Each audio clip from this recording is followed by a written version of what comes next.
کوئی مسلمان ہمارے جیسے مسلمان جاتے ہیں تو بولیں گے کیا ضرورت تھی 2 لوگوں کی خبر کے لیے اتنا بڑا مونومنٹ بنانے کی ضرورت تھی. کوئی اور جائے گا تو کوئی اور نظریہ رکھے گا. تو ورلڈ ویو ایک ہوتا ہے جو کرنٹ ماڈرن ورلڈ ویو ہے. This is a modern world view that is established on materialism. مادہ پرستی کا ورلڈ ویو ہے. دنیا کو دیکھنے کا نقطہ نظر مادہ پرستی ہے. اکنامک پروڈکٹیوٹی کہ انسان سے کیسے سب سے زیادہ مال کھینچ لیا جائے, یہ نظریہ ہے دنیا کو دیکھنے کا. تو اس لینس سے جب آپ ایجوکیشن سسٹم بناتے ہیں تو ہم جو ہے کوئی اعلیٰ اخلاق والے انسان نہیں بناتے ہیں. A flourishing human being we do not create from it.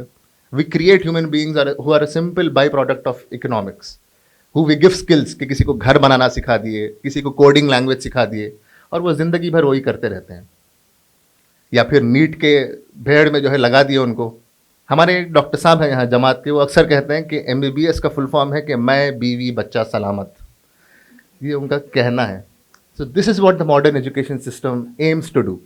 اس کے بنسبت افضل حسین صاحب کا یہ کہنا تھا کہ ان کے 2 باتیں ہیں کہ ایک ایجوکیشن سسٹم جو ہے اسلامک پرنسپلس پہ چلے, اور دوسرا یہ کہ اس کے 2 پرائمری سورسز قرآن اور سنت ہونا چاہیے.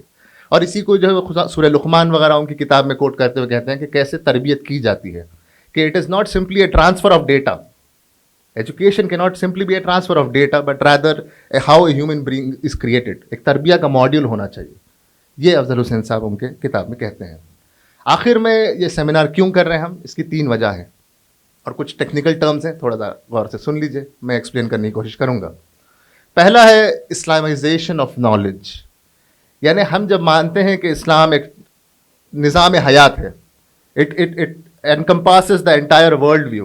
It has its say and its principles and its teachings in every phase of life. Then education is a major phase of life in which Islam has its own teachings. تو Islamisation of knowledge کی علم کی بنیاد کیا ہے, اس پہ انشاءاللہ ہم سیشن رکھیں گے اور آپ کو کچھ سیکھنے کو بھی ملے گا. دوسرا یہ ہے کہ جو ماڈرن ایجوکیشن سسٹم کا فریم ورک ہے, میں نے بتایا کہ وہ کمپلیٹلی جو ہے اکنامک یونٹ پروڈیوس کرنے کا مقصد ہے. اس کے بنسبت ویلیو بیسڈ ایجوکیشن سسٹم کیسے ہو, یعنی ہمارے ایجوکیشن سسٹم کی بنیاد پر ایک بہترین انسان کیسے بنے. ایک بچہ ہمارے پاس اگر آ رہا ہے تو اس کے اخلاق کو کیسے ہم بہتر بنا دیں, اس کی صلاحیتوں کو کیسے فروغ دے دیں, اس کو روحانی اعتبار سے اس کو کیسے اوپر پہنچا دیں ہم, یہ ہمارا گول ہونا چاہیے. تو value based education system instead of simply economic produce, یہ دوسرا مقصد ہے کہ ہم اس ٹاپک پہ بھی انشاءاللہ ہمارے گیسٹ بات کریں گے. اور آخر میں ہے وہ ہے کہ اسلامک ایپسٹمولوجیکل پیراڈائم آف ایجوکیشن, یعنی یہ کہ علم کی بنیاد کیا ہونی چاہیے. علم کی بنیاد کیا صرف ہماری جو سینسز ہیں, آنکھیں ہیں, یہی ہونا چاہیے یا اس سے بڑھ کر ہے, کیا وہی علم کی بنیاد ہو سکتی ہے؟ یہ سوالات ہیں جس کو ہم کو ایڈریس کرنا ہے. These are the questions that we want to be addressed. Imagine that you are living in a time say 500 years back, and when you see the sun and the moon you can say they're the same size. You see a full moon and you see a full sun and you say they're the same size, because the world view that you're seeing, جس نظریے سے آپ دیکھ رہے ہیں آنکھ, وہ same ہی دکھا رہا ہے آپ کو. you trust it. But now that devices have come up, now that ہمارا دیکھنے کا نقطہ نظر بدلا, now we understand how massive the universe is. تو علم کی بنیاد کیا ہونی چاہیے, اسلامائزیشن, اسلامک ایپسٹمولوجیکل پیراڈائم کیا ہونا چاہیے, یہ تیسرا سوال ہے جس کے ساتھ ہمارے گیسٹ آج ڈیل کریں گے. I humbly and graciously welcome all the guests here, particularly Javed Iqbal Sahab, that in spite of all his troubles, he managed to come all the way from Delhi just to address us. تو میں خصوصی شکر گزار ہوں جاوید اقبال صاحب کا بھی, اور یہاں سارے پروفیسرز جو جامعہ ملیہ اسلامیہ سے آئے ہیں, مانو سے آئے ہیں, اور ہمارے جو نیشنل سیکریٹری ہیں طلحہ منان صاحب, وہ خود بھی PhD کر رہے ہیں مانو میں ایجوکیشن میں, تو ان کا بھی خصوصی شکر گزار ہوں. اینڈ ایٹ لاسٹ جن سے امید ہے ہمیں کہ اس سیمینار کی بنیاد پر کچھ تبدیلی آئے گی امت میں اور اسٹوڈنٹس کی زندگی میں تبدیلی آئے گی, آپ سب ٹیچرز اور اسٹوڈنٹس کو بھی میں خیر مقدم کرتا ہوں. السلام علیکم ورحمۃ اللہ وبرکاتہ.